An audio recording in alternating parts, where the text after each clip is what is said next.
Halo Sobat Edukasi, sampai bertemu lagi dalam sebuah video tempat kita membahas isu-isu dunia pendidikan, kurikulum, dan lain sebagainya. Teman-teman, jika diibaratkan sistem pendidikan sebagai sebuah kapal pesiar yang gede banget, nah maka kurikulum itu adalah petanya, sarana prasarana adalah mesinnya, dan siswa atau peserta didik adalah penumpangnya. Selamat datang penumpang kami di Pendidikan Bahasa Indonesia. Lalu, siapa nahkoda dan seluruh awak kapalnya? Mereka lah para pendidik, kita sebagai pendidik dan juga tenaga kependidikan. Hari ini kita akan membahas standar yang menjadi jantung dari kualitas sumber daya manusia di dunia pendidikan. Standar yang memastikan bahwa kapal pendidikan yang dinahkodai oleh individu yang kompeten, profesional, dan berdedikasi. Mari kita bahas tuntas standar pendidik dan tenaga kependidikan. Baik, teman-teman. Dua pilar utama dari dunia pendidikan yaitu adalah pendidikan dan tenaga pendidikan. Yang pertama, penting terlebih dahulu untuk memahami bahwa standar ini mencakup tentang dua kelompok besar yang berbeda, sangat berbeda ya, tetapi saling menunjang. Yang pertama adalah pendidik dan kamu calon pendidik. Definisinya adalah tenaga profesional yang bertugas merencanakan, melaksanakan, serta melakukan proses pembelajaran, menilai hasil pembelajaran, hingga melakukan pembimbingan dan pelatihan. Contohnya misalnya apa ya? Guru mata pelajaran, guru kelas, konselor, guru BK itu juga termasuk dalam guru ya. Oh, pamong belajar juga atau tutor, instruktur itu masuk dalam guru tenaga pendidik.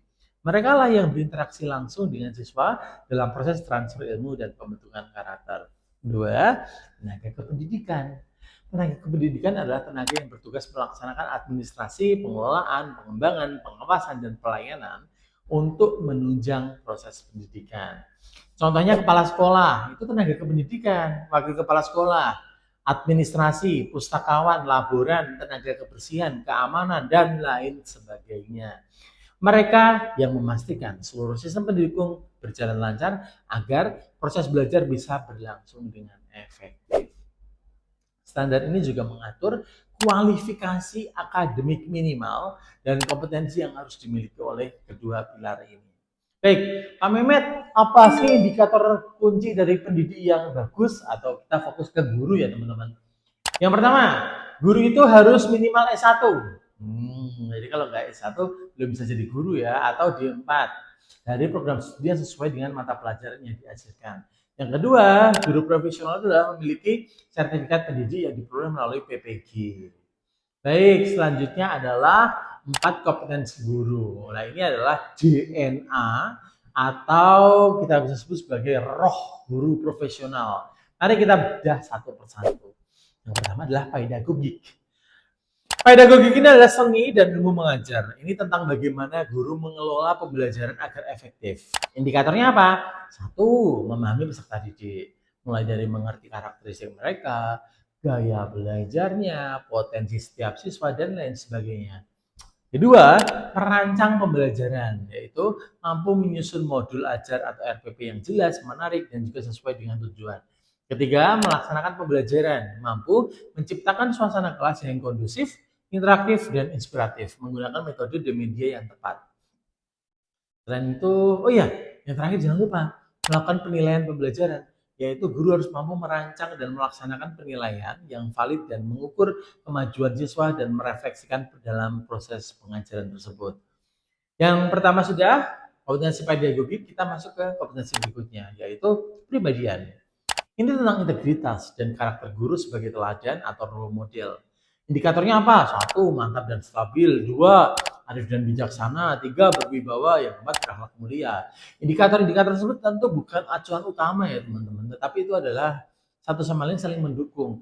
Guru juga harus jujur, guru juga harus memiliki karakteristik kuat, harus dari di luar dari empat, berwibawa, adil, dan lain sebagainya. Guru harus memiliki karakteristik baik, karakter baik. Baik, selanjutnya yang ketiga adalah kompetensi sosial. Ini adalah kemampuan guru untuk berkomunikasi dan juga berinteraksi secara efektif dengan lingkungannya. Contohnya indikatornya adalah pertama, komunikasinya harus efektif. Jadi guru itu nggak boleh ribet. Yang dua, adaptif dan inklusif. Yang ketiga, berkontribusi pada masyarakat, misalnya aktif dalam kegiatan sosial kemasyarakatan dan lain sebagainya. Kita masuk ke kompetensi selanjutnya yaitu profesional. Ini adalah penguasaan materi pelajaran dan komitmen untuk terus berkembang. Indikatornya apa? Satu, menguasai materi. Jadi kalau guru bahasa ya harus menguasai materi bahasa Indonesia. Dua, menguasai standar kompetensi, yaitu SKL dan standar isi yang menjadi acuan kurikulum. Selanjutnya adalah mengembangkan diri, selalu mau belajar, mengikuti perkembangan ITEX, atau juga ikut seminar, pelatihan, aktif di MGMP, dan lain sebagainya. Jangan lupa, guru juga harus melakukan tindakan reflektif, yang artinya apa? Mampu merefleksikan praktik mengajarnya untuk perbaikan berkelanjutan, seperti PTK. Baik, itu tadi adalah 4 kompetensi guru, kemudian kita belajar tentang indikator kunci tenaga kependidikan. Fokusnya pada kepala sekolah ya teman-teman. Sebagai pemimpin tertinggi di satuan pendidikan, kepala sekolah memiliki standar kompetensi yang lebih fokus pada manajerial dan kepemimpinan. Sebenarnya sama saja dengan kompetensi guru, tetapi di sini ada kompetensi kepribadian dan sosial, kemudian ada kompetensi manajerial, yang selanjutnya juga ada kompetensi pendukung seperti supervisi. Dalam kompetensi sebelumnya, pada kompetensi manajerial ada kemampuan guru untuk mengelola kemampuan kepala sekolah untuk menyusun perencanaan pembelajaran, perencanaan sekolah, RKS atau RKAS. Kemudian kepala sekolah harus mampu mengelola kurikulum dan pembelajaran. Yang ketiga, mampu mengelola guru dan tenaga kependidikan, mampu mengelola sarana prasarana, dan yang terakhir, kepala sekolah harus mampu mengelola keuangan sekolah secara transparan dan juga akuntabel, tentu melalui kegiatan sekolah dan hubungan sekolah dalam masyarakat. Kalau supervisi apa Pak Ahmed? Kalau supervisi yang pertama adalah supervisi akademik, melakukan observasi kelas, memberikan balik, dan juga memfasilitasi perkembangan profesional guru. Yang kedua adalah supervisi manajerial, memastikan bahwa semua aspek pengelolaan sekolah berjalan sesuai dengan rencana. Baik, kompetensi kewirausahaan juga dimiliki oleh kepala sekolah ya teman-teman, inovatif, kerja keras, dan juga pantang menyerah agar mampu menciptakan peluang bagi siswa dan juga sekolah. Baik teman-teman, masuklah kita pada kompetensi ini sebagai sebuah kompetensi yang wajib dikuasai sebagai calon guru.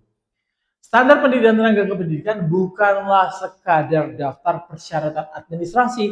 Ini adalah sebuah cetak biru atau blueprint untuk membangun ekosistem pendidikan yang diisi oleh individu-individu profesional, kompeten, dan berkarakter. Sebuah sekolah boleh memiliki gedung megah, mewah, canggih, tetapi tanpa guru yang menginspirasi, kepala sekolah yang visioner, dan tenaga kependidikan yang sigap, semua itu tidak berarti banyak. Standar ini mengingatkan kita bahwa investasi terbaik dalam pendidikan adalah sumber daya manusia. Karena di tangan mereka lah masa depan generasi penerus bangsa dibentuk dan diukir dan dijadikan satu sebuah komponen yang utuh. Sampai ketemu di video-video selanjutnya. Terima kasih sudah menyimak. Sekali lagi, jadilah guru yang profesional, berkarakter kuat, dan juga cerdas. Sampai ketemu.